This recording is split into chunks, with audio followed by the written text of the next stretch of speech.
Hey all, Barry here. Got a 2-sentence horror story for you. Doing poorly executed and non-specific core exercises that put extreme pressure on our six-pack will result in sore backs, necks, tightness across the front of the hips, and in worst case scenarios, separation of the abs, better known as 𝗬𝗲𝗄𝗃 recti. 𝗬𝗲𝗄𝗃 recti is not something that's just related to or limited to pregnancy people. It can happen to anybody at any time. That includes all the men out there.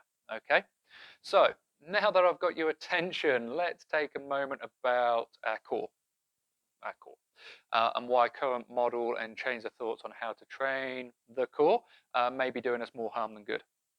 Thanks to the progress of tech, we've all done it. We've tapped away on Mr. Google, how to train your core.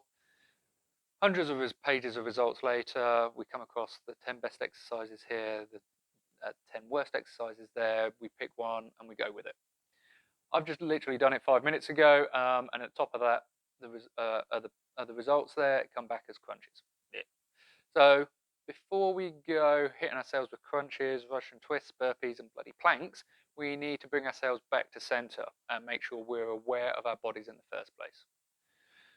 So to talk a little bit more, the core is actually built up of multiple systems, tissues, structures, that no single man-made pattern, aka exercise, can really truly engage within its intended function.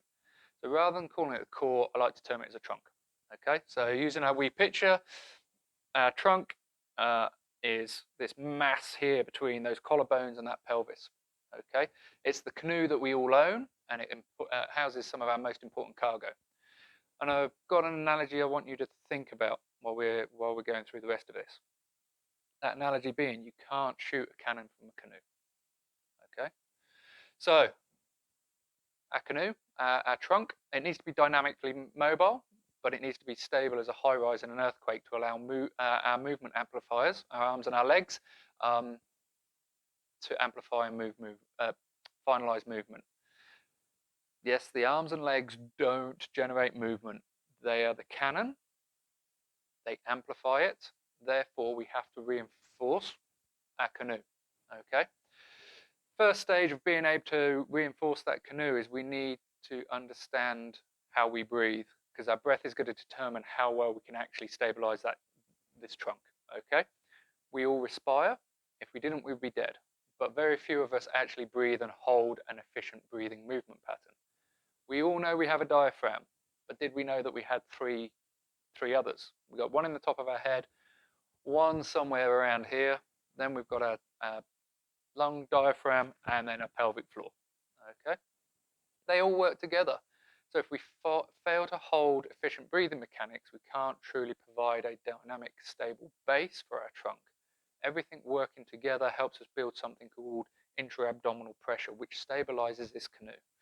It's the ability to build pressure internally whilst being able to continue with our breathing patterns, which creates the foundation of a functional trunk.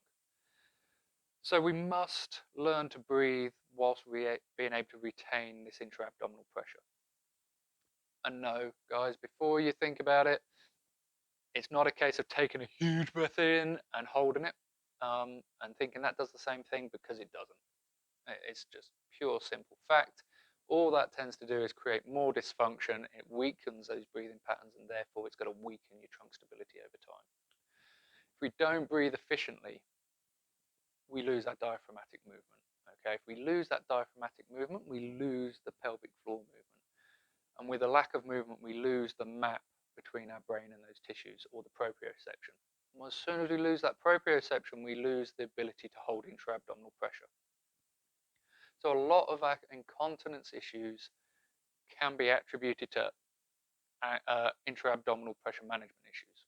And yes, guys, men of us out there, we have a pelvic floor, and we need to know where it is, and we need to know how to use it. So any of you out there, if you find yourself holding your breath whilst doing your dead bugs, you've got pressure management issues. And you shouldn't really be too surprised if your back hurts when you bend over to tie up your shoes, regardless of how much core training you've been doing the day before. We've got the big question that sits amongst all this. And that big question is, if you don't know how to breathe efficiently and your brain doesn't know where those deepest layers of tissues are, how can we expect to build a tough core by performing exercises such as planks, crunches, and Russian twists? The short answer is we can't. All these exercises are reliant on the brain actually knowing where the tissues are. And if we've lost that proprioception, we're not going to be there. Good thing is, though, you can learn, and you can learn here with us at Restore. Our core classes focus on the foundational patterns. We provide deeper insights on how the systems of the body form the trunk stability we require to perform our daily living activities without pain. We also provide you with skills to hone your low threshold drills with low threshold strategies to enable you to retain the intra-abdominal pressure. We don't care what level you're at now. We work with you to establish that awareness, and we work forward at your pace. We don't expect you to keep up with the rest of the group. A group of a maximum of 8 people at any one time, so that allows us to empower you to work on you, and it's certainly not driven by the latest poorly executed Insta core drill. Okay, so if you want to know more, drop us a line, give us a message through Messenger. Better still, come along to one of those classes, search for one of our core class events on Facebook. Look forward to speaking to you all soon.